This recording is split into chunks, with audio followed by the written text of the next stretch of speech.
Gonna put on lots of layers because it is super nasty outside. We're just gonna go down to the barn and just check on the animals and make sure all the waters are filled up because everything freezes so fast. We're not gonna be down there a long time. If we were, I'd be putting on like coveralls and everything, but this is probably enough just to get down there.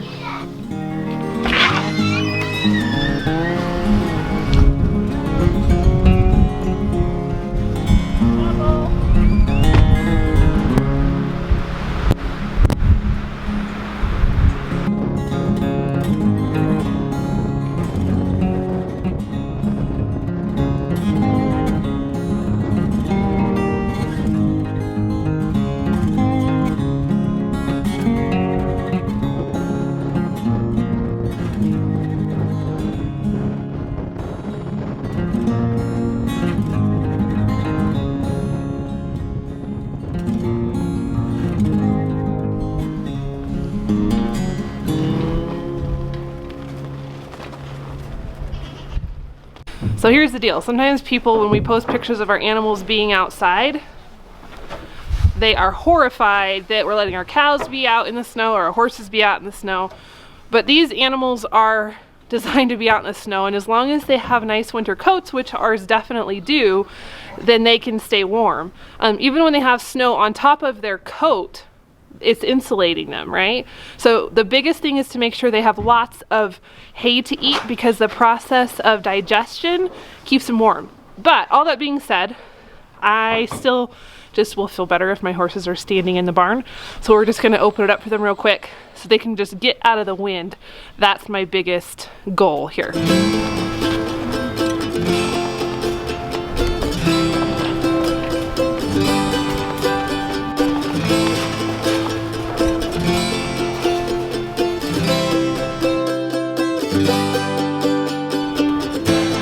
Come on in, guys.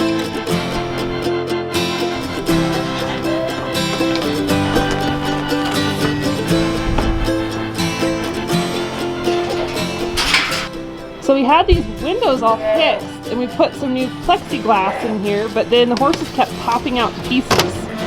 So we're seeing if we pop them in and the wind will kind of hold them in just to keep the snow from blowing in. But he said he has a magic fix. I'm not sure what he's doing.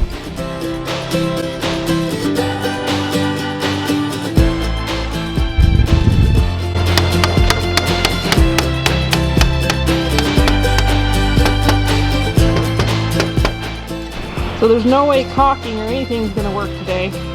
So he just stuck this little board on the other side and the wind is pushing so hard and that board will just kind of jam these plexiglass pieces in there. We should be okay. And then the ghosts hopefully won't be popsicles in the morning. I think they're glad to not have the wind blowing through their pin now.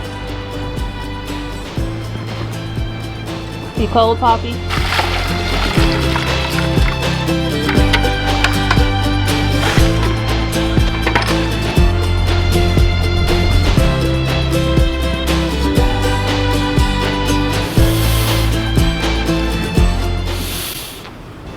Never stick your tongue on anything frozen.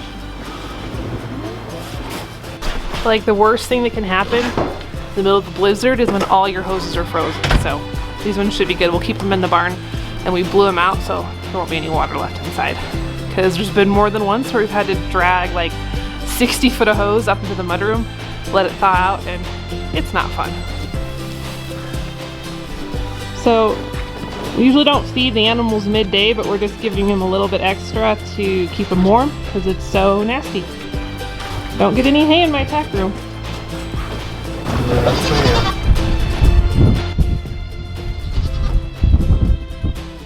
The goat's a little bit extra. And I'll be happy.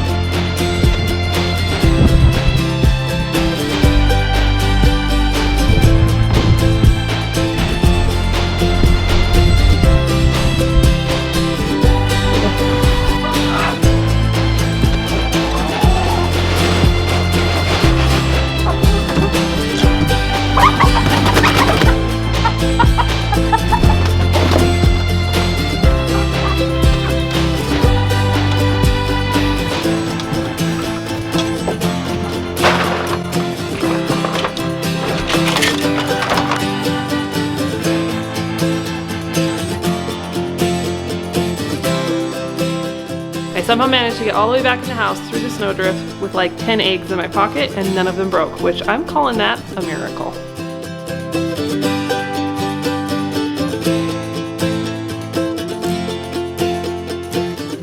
So the wind is getting worse, if that's even possible. Like, it's way more of a whiteout than it was. It's pretty intense outside. The camera makes it a little hard to tell, but like, it's a pretty much full-blown whiteout. Like, you can't really see the horse trailer down there or the barn behind that building. It's all gone.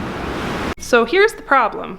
We have cousins here, so I have 6 children in the house, plus me and Christian, and I had planned on doing a big supper tonight. We're gonna do roast chicken and rolls and potatoes, and I have pumpkin pies, and I'm a little worried the power's gonna go out. It's already gone out twice today, and I don't really have a backup plan for supper, which, yes, I know, is not very homesteader-ish of me, but I'm kind of scrambling to get something figured out real quick. So I know this looks weird. Don't judge it because it's better than it looks.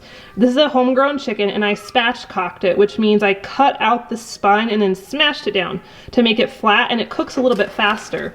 So, and then I covered it in salt and let it sit in the refrigerator for 24 hours. I realize it looks like a mummified chicken, and it kind of is, but let me tell you, this is the best roast chicken you've ever had. The salt does magical things, the skin is super crispy and amazing, so it looks weird, but after it comes out of the oven, we literally fight over it. But I just gotta get it in the oven and cooking because it's definitely not gonna taste good raw. So I also have these pumpkin pan rolls that were rising over by the wood stove. This is the recipe in my cookbook. If you have my cookbook, it's that one. But I need to pay a little closer attention to these and definitely get them in the oven sooner versus later. But hey, here's the good news. If all else fails, we can just have pumpkin pie for supper, and I bet no one would complain.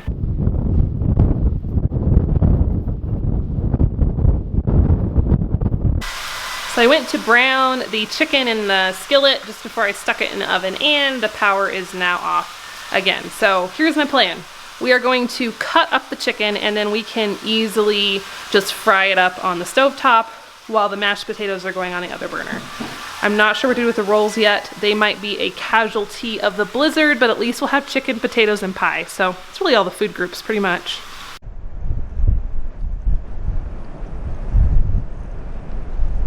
We have a fire going out in our wood shop in the wood stove. So I'm gonna take some of the coals from the fire and try to put them on the bottom and the top of this Dutch oven and see what happens. I have no idea, but it's better than just throwing the dough away. So here goes nothing.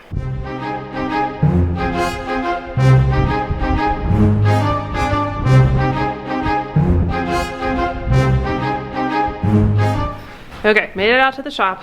There's a nice fire going out here. Check it out. Some good coals, I hope. So I put the Dutch ovens here on top. I don't know if you can see them, it's kind of black. And I think we're just gonna try to put some coals underneath and on top. And this is an old stove that's been out here, so it's not the one in our house. I wouldn't be doing this in the house, but we'll see how this goes.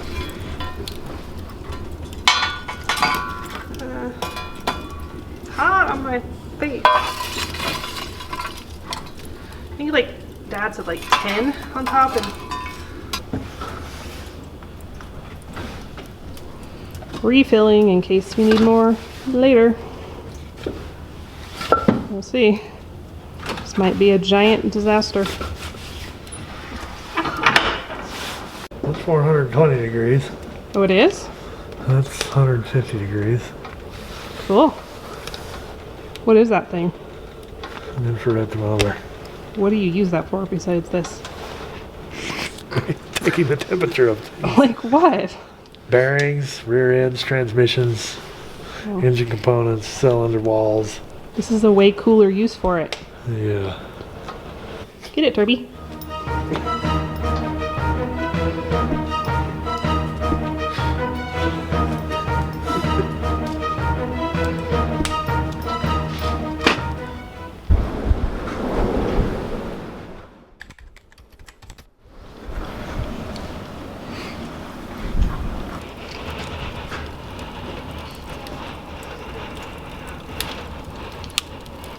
So it is 5:30, power is still out, as you can see by my dark living room. We have a lovely shop light that is helping us cook, and we brought the rolls in. They've been cooking for about 45 minutes to an hour, so it took a little bit longer to get them done because it wasn't constant steady temperature out in the wood stove, but I think we're gonna do good, so check this out. Bridger, let it charge. Watch out, sorry, this is super hot and I'm just gonna lift it off. I don't wanna accidentally bonk you. Okay, here we go. Whew, steamy. Wow. They look pretty darn good. I think the sides might be a little bit more brown than they'd be in the oven, but I'm impressed. So, proof that you can bake bread in a Dutch oven in the middle of a power outage. Pretty cool, huh? And then over here we have potatoes. So this is Cousin Parker, and he's smashed the potatoes. We did those on the stovetop. And then we have green beans on the stovetop, and we ended up cutting up that chicken into pieces, and now it's turned into fried chicken instead of roast chickens. So I think we're doing pretty good. So we needed some whipped cream for the pie, and of course none of the electrical mixers or anything work, so we're doing it the old-fashioned way. Bonus, it keeps small people busy. Huh. So you guys can take turns. When he gets tired, take over, okay? When it stops shaking, then you know it's done. Look at this spread. So we got our chicken that was supposed to be roasted that turned into fried chicken, and mashed potatoes, Eggs. and rolls, and beans, and pie for dessert, but that was a cheater because I did that yesterday. So that was already done. It wasn't working. It's not. Looks like it's edible. We got our light up there. Well, that's nice. And yes, I did paper plates because something's got to give. Ah, Mace. Mister, can you pass me the butter? Well, the storm is over, at least the windy part of it. So we're gonna survey how much snowdrifts we got here, see what the damage is. Let's see how we're looking here with the aftermath. Ooh, it's bright. That's special. Can you get out, Dozer? Oh, no problem for Dozer. Only got up to halfway across the door.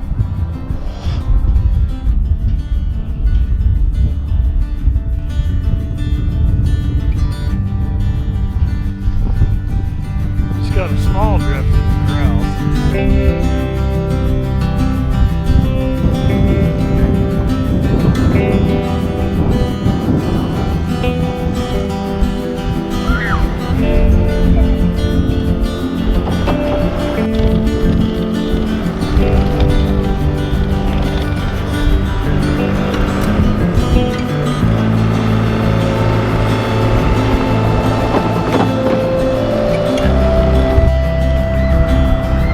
Making progress.